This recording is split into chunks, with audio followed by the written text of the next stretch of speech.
당신이 가장 두려워하는 일이 지금 조용히 여러분의 집안에서 벌어지고 있다면 어떨까요?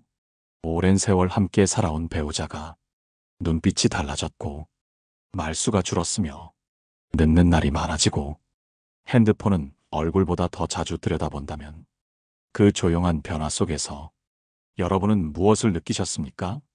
마음 깊은 곳에서 차가운 물이 스며들 듯 묘한 불안과 알 수 없는 의심이 싹트는 순간 그 불안의 이름은 노후의 외도, 불륜이라는 말로 무겁고 아프게 다가옵니다. 오늘의 방송은 많은 분들이 차마 말하지 못하고 속으로만 앓고 있는 노후의 불륜, 그 문제에 대해 어떻게 대처해야 할지를 세 가지 방법을 중심으로 차분히 그리고 현실적으로 풀어드리고자 합니다. 서울 강동구에 사는 68배 한정희 어르신은 남편과 함께 40년을 살아왔습니다. 자녀들도 출가했고 이제는 서로의 건강을 챙기며 조용하고 평화롭게 노후를 보내는 줄로만 알았습니다. 하지만 어느 날 남편의 카카오톡 창을 우연히 보고 낯선 이름의 여성과 자주 연락을 주고받는 것을 발견했습니다. 그냥 운동 모임 사람인가 보다 했어요. 근데 시간이 갈수록 문자에 점점 감정이 들어가고 있었어요. 보고 싶어요. 오늘도 기다릴게요. 그 문장 하나하나가 정의 어르신의 가슴을 서서히 무너뜨렸습니다. 처음엔 분노였고, 그 다음엔 배신이었고, 마지막엔 허탈함과 자신에 대한 자책이었습니다. 내가 뭘 못했나? 왜 이 사람은 이 시기에 와서 나를 이렇게 힘들게 하나? 하지만 정의 어르신은 그 자리에서 주저앉지 않았습니다. 그녀는 이 상황을 내가 어떻게 받아들일 것이며 어떻게 대응할 것인가를 스스로에게 냉정히 묻기 시작했습니다. 그리고 그녀가 선택한 건 울지 않는 것이었습니다. 눈물 대신 현실을 들여다보고 무너진 감정 대신 냉정한 판단을 하는 것. 이것이 그녀가 스스로를 지키기 위해 결심한 첫걸음이었습니다. 오늘 이 시간 여러분과 나눌 주제는 바로 그 결심에서 출발합니다. 노후의 불륜이라는 무겁고도 낯선 현실 앞에서 여러분은 어떻게 마음을 지키고 어떻게 대응하며 무엇을 중심에 두고 살아야 하는지 세 가지 핵심 방법을 통해 하나씩 조용히 그리고 따뜻하게 풀어가 보겠습니다. 이제 그 첫 번째 방법, 불륜을 알게 되었을 때 가장 먼저 해야 할 일에 대해 구체적으로 이야기 나누겠습니다. 노후의 배우자의 외도를 알게 되었을 때 가장 먼저 해야 할 일은 감정보다 사실을 먼저 확인하는 것입니다. 많은 분들이 문자 한 줄, 전화 한 통, 늦은 귀가 한 번으로 온몸이 무너지는 충격을 받습니다. 하지만 그 감정의 소용돌이 속에서 바로 화를 내고 눈물로 대하고 상대에게 따지게 되면 그 순간부터 주도권은 상대에게 넘어가고 맙니다. 부산 해운대구에 사는 71의 오영자 어르신은 남편의 외도를 처음 알게 된 순간을 이렇게 회상하셨습니다. 새벽에 화장실에 갔다가 남편 핸드폰이 깜빡이더라고요. 무심코 봤는데 오늘은 일찍 올 수 있죠? 라는 메시지가 있었어요. 처음엔 가슴이 덜컥 내려앉고 손이 떨릴 정도로 분노가 치밀었다고 합니다. 하지만 그날 오 어르신은 아무 말도 하지 않았습니다. 이대로 묻고 덮고 지나가면 내가 계속 피해자가 될 것 같았어요. 그래서 먼저 사실부터 확인하자 결심했죠. 그녀는 열흘 동안 남편의 생활 패턴, 전화 사용, 외출 시간, 모든 것을 차분히 정리해 메모장에 적었습니다. 내가 확인한 건 단순한 의심이 아니라 분명한 흐름이 있었어요. 그래야 내 감정이 덜 흔들릴 것 같았어요. 그리고 그 열흘 후, 오 어르신은 남편을 식탁에 앉히고 단 한마디만 했다고 합니다. 나는 지금 당신이 나를 속이고 있다는 걸 알고 있어요. 그리고 나는 이 상황을 감정이 아닌 이성으로 판단할 거예요. 그 말에 남편은 처음엔 당황하고 부정했지만 결국 그녀의 침착함 앞에 고개를 숙였습니다. 여러분, 외도라는 건 그 자체로도 큰 고통이지만 그 고통이 이성을 삼켜버리면 상황은 걷잡을 수 없이 흔들리게 됩니다. 정확히 알아야 내가 어떤 선택을 할 것인지 판단할 수 있습니다. 그리고 판단의 기준은 배우자가 아닌 여러분 자신이 되어야 합니다.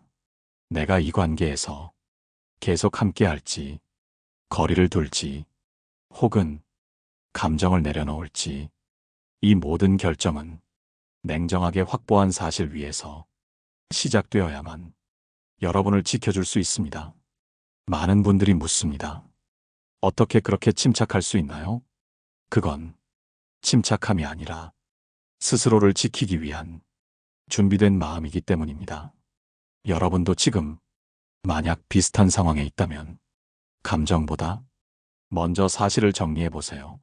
감정은 순간이지만 판단은 여러분의 남은 인생을 결정짓는 열쇠입니다. 이번에는 이 사실을 확인한 이후 어떻게 행동해야 하는지 두 번째 방법으로 이어가겠습니다. 두 번째 방법은 사실을 확인한 이후 무너진 감정을 다시 세우는 시간을 반드시 가져야 한다는 것입니다. 외도를 알게 된 그 순간부터 여러분의 마음은 배신, 분노, 수치, 그리고 깊은 상실감 속에 빠져듭니다. 그 혼란스러운 마음 상태로 곧장 상대에게 따지고 이혼이냐? 별거냐? 결정을 내리는 순간 그 선택은 대부분 후회로 이어집니다. 서울 노원구에 사는 69의 조명자 어르신은 남편의 외도를 처음엔 이혼으로 끝내고 싶었다고 말합니다. 너무 창피하고 지금껏 내 옆에 있던 그 사람이 어느 날 갑자기 전혀 다른 사람처럼 느껴지더라고요. 어떻게 나한테 그럴 수 있냐고 그 말만 머릿속에 맴돌았어요. 하지만 조 어르신은 바로 결정을 내리지 않고 한 달 동안 스스로에게 감정일기를 쓰기 시작했습니다. 나는 왜 이토록 분노하는가? 내가 느끼는 배신의 감정은 진짜 이 사람 때문인가? 아니면 내가 쌓아 올린 지난 세월이 무너졌다는 상실감인가? 그 일기를 쓰면서 조 어르신은 스스로의 마음 깊은 곳을 조금씩 마주하게 되었습니다. 나는 이 사람보다 내가 느끼던 안정감이 사라진 게 더 괴로웠던 거예요. 내가 버림받은 것 같아서가 아니라 내가 선택했던 지난날이 부정당한 것 같아서 아팠던 거예요. 이 과정을 거치고 나서야 조 어르신은 내가 이 사람과 계속 함께할 수 있는가라는 질문에 비로소 진심으로 답할 수 있게 되었습니다. 감정을 다스린다는 건 무시하는 것이 아니라 그 감정을 정확히 바라보는 일입니다. 그리고 그 감정 속에 어떤 상처가 숨어 있는지를 하나씩 들여다보는 것입니다. 많은 분들이 남편이 잘못했으니 그가 용서를 구하고 변해야 한다고 말합니다. 맞는 말입니다. 하지만 그보다 앞서 여러분 자신의 마음이 회복되지 않는다면 아무리 상대가 바뀌어도 그 상처는 계속 피어날 수밖에 없습니다. 지금 외도를 겪고 있다면 무엇보다도 먼저 내가 괜찮아지는 시간을 스스로에게 허락하세요. 글을 쓰고 산책을 하고 믿을 만한 사람과 이야기하고 기도하거나 고요히 자신을 들여다보는 시간. 그 시간이 있어야만 감정이 중심을 잡고 그 중심이 여러분을 다음 단계로 이끌어줍니다. 노후에 찾아온 외도라는 고통 앞에서 우리가 다시 서기 위해 필요한 건 타인을 바꾸는 힘이 아니라 자신을 회복하는 지혜입니다. 이번에는 마음을 다잡은 이후 실질적으로 관계를 어떻게 정리하거나 혹은 함께 살아갈지에 대한 세 번째 방법으로 이어가겠습니다. 세 번째 방법은 감정을 회복한 뒤 관계를 다시 설계하거나 내 삶의 독립을 준비하는 것입니다. 외도를 겪은 뒤 어떤 분은 함께 살아가기를 택하고 어떤 분은 완전히 다른 길을 걷기로 합니다. 그 선택은 누가 대신 내려줄 수 있는 일이 아니라 여러분의 삶 전체를 돌아보고 스스로 결정해야 하는 매우 중요한 인생의 갈림길입니다. 경기도 의정부에 사는 이른의 윤혜자 어르신은 남편의 외도를 알고 난 뒤 처음엔 이혼을 고민했습니다. 속은 끓고 매일 눈물이 나는데 옆에서 밥을 먹고 있는 그 사람을 보니까 속이 다 뒤집어졌어요. 같이 사는 게 너무 괴롭더라고요. 하지만 혜자 어르신은 이혼하기 전 딱 한 가지 기준을 자신에게 물어보기로 했습니다. 이 사람과 앞으로 남은 삶을 마주보고 살고 싶은가? 아니면 등 돌리고도 견딜 수 있는가? 그 질문에 대한 답은 생각보다 선명했습니다. 정 때문이든 미움 때문이든 아직은 이 사람과 밥을 나눠 먹고 아플 때 약을 챙겨줄 수는 있겠다 싶었어요. 근데 예전처럼 기대지는 않기로 마음먹었어요. 그날 이후 혜자 어르신은 남편에게 단호히 말했습니다. 내가 당신을 다시 믿고 살진 않아. 하지만 우리 서로 존중하는 선은 지키면서 조용히 살아보자. 이 말은 용서가 아니라 삶의 태도를 재설계하는 선언이었습니다. 그리고 그녀는 평생 남편 중심이었던 자신의 삶을 조금씩 자기 중심으로 옮겨가기 시작했습니다. 주말이면 동네 작은 도서관에서 책을 읽고 혼자 영화도 보고 오랫동안 미뤄뒀던 그림 그리기 수업도 들었습니다.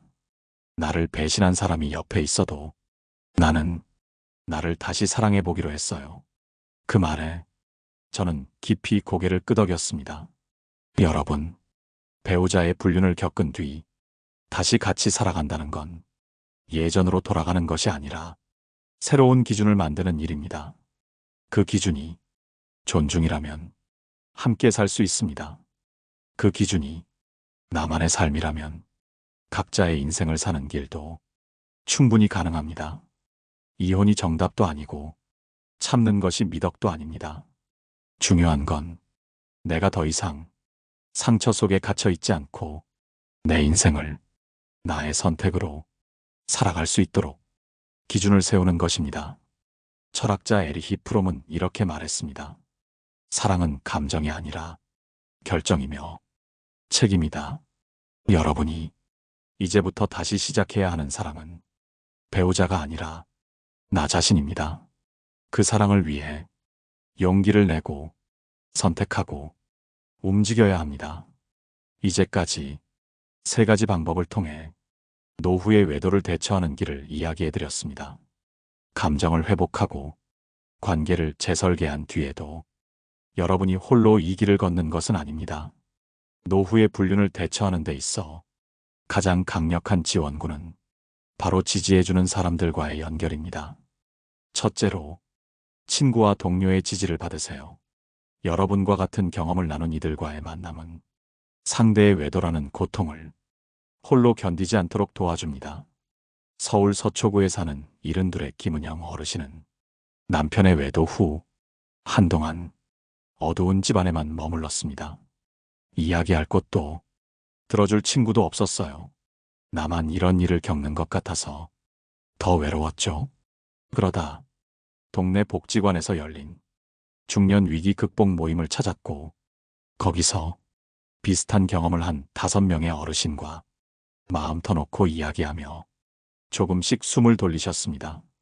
내 얘기를 끝까지 들어주는 사람이 있다는 게 그리 큰 위로가 되는 줄 그제서야 알았어요.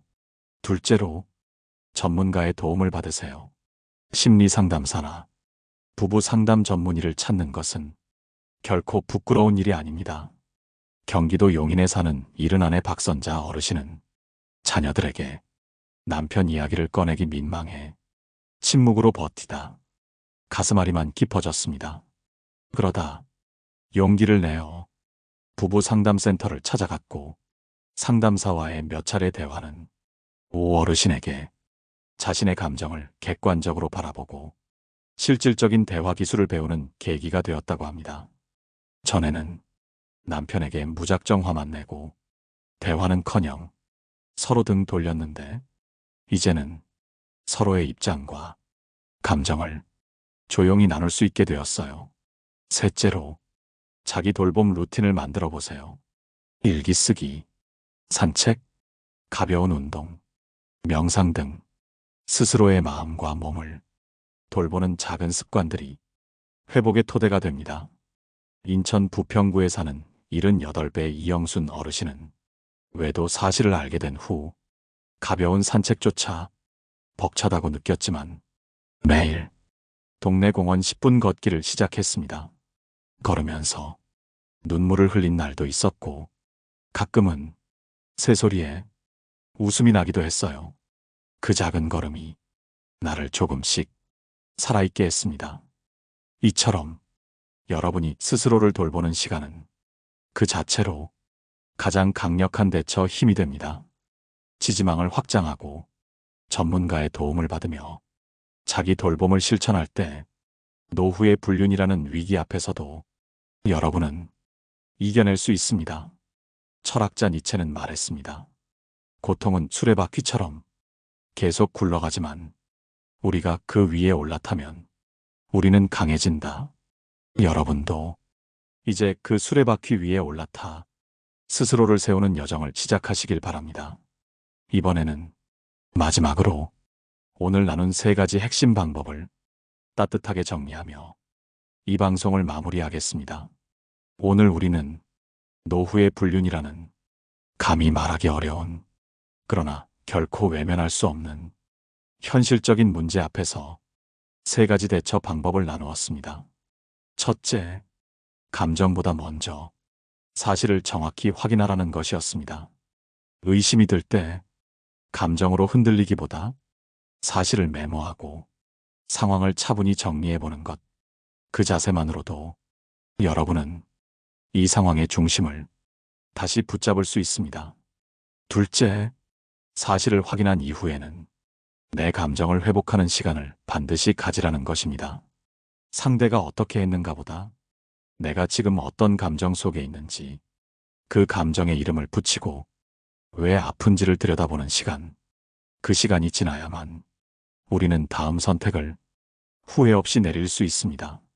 셋째, 그 선택 이후에는 관계를 다시 설계하거나 내 삶의 중심을 되찾아야 한다는 것이었습니다. 같이 살아간다면 새로운 기준으로 함께 사는 법을 다시 배우고 혼자 걷기로 했다면 스스로를 돌보는 루틴으로 내 삶을 다시 시작하는 것. 이 모든 과정은 결코 쉽지 않지만 여러분이 고요히 조금씩 단단하게 걸어갈 수 있는 길입니다. 이때 꼭 기억해야 할 것은 나 혼자만의 싸움이 아니라는 점입니다. 같은 경험을 한 사람들과의 연결, 전문가의 따뜻한 조언, 그리고 나 자신을 아끼는 작은 실천들이 여러분을 지지하고 지탱해 줄 것입니다. 노후의 불륜은 상처이자 경고이며 그리고 변화의 기회이기도 합니다. 이 일을 통해 내가 누구였고 이제 어떻게 살고 싶은지를 다시 묻고 새로이 선택할 수 있는 중요한 전환점이기도 한 것입니다. 철학자 사르트르는 말했습니다. 우리는 우리에게 일어나는 일에 반응하는 방식으로 자신을 만들어간다. 오늘 이 방송을 들으신 여러분께 진심으로 말씀드립니다.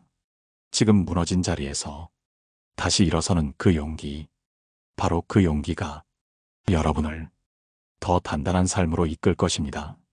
방송을 마치며 여러분의 경험, 생각, 그리고 이야기를 댓글로 함께 나눠주시길 바랍니다. 그 나눔이 또 다른 분들에게는 위로가 될 수 있습니다. 좋아요와 구독도 이 따뜻한 지혜의 이야기가 더 멀리 퍼질 수 있는 작은 힘이 됩니다. 다음 시간에도 여러분의 삶에 조용히 등불이 되어줄 이야기로 다시 찾아뵙겠습니다. 고맙습니다. 인생의 라디오였습니다.